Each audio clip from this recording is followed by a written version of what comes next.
നമസ്കാരം. അവസാനം രാജ്യത്ത് വലിയ പരിഷ്കാരം വരികയാണ്.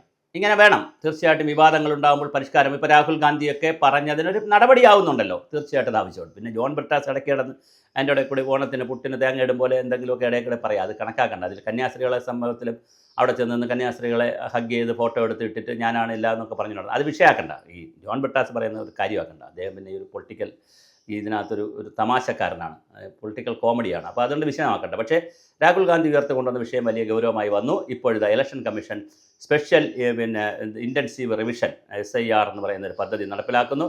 സുപ്രീം കോടതിയിലും സത്യവാങ് കൊടുത്തിട്ടുണ്ട്.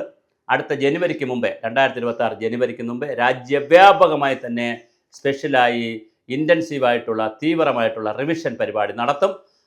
ആളുകളെ വീടുകളിൽ പോയി പരിശോധിച്ച് വളരെ കൃത്യമായ വോട്ടേഴ്സ് ലിസ്റ്റ് പരിഹരിച്ച് എൻ്റെ പ്രശ്നങ്ങളൊക്കെ പരിഹരിച്ച് ഏറ്റവും സമഗ്രമായിട്ടുള്ള വോട്ടേഴ്സ് ലിസ്റ്റ് കൊണ്ടുവരുമെന്നാണ് ഇലക്ഷൻ കമ്മീഷൻ പറഞ്ഞിരിക്കുന്നത്. അതൊരു ഭരണഘടനാ സ്ഥാപനം കൂടി ആയതുകൊണ്ട് അതിനെ നമുക്ക് വിശ്വസിക്കാം.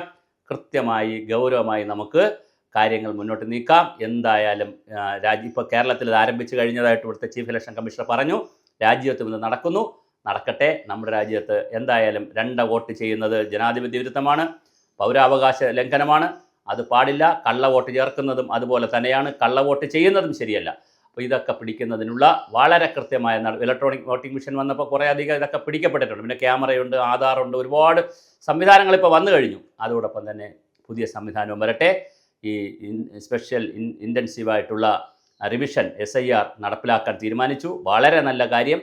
രാജ്യവ്യാപകമായിട്ട് നടപ്പിലാവട്ടെ. നമുക്കതിൻ്റെ വരുംവരായികളെ കാത്തിരിക്കാം. ജനുവരിയോടുകൂടി പുതിയ ഇലക്ഷൻ ലിസ്റ്റ് വരുമെന്ന് തന്നെ, വോട്ടേഴ്സ് ലിസ്റ്റ് വരുമെന്ന് തന്നെ നമുക്ക് പ്രതീക്ഷിക്കാം.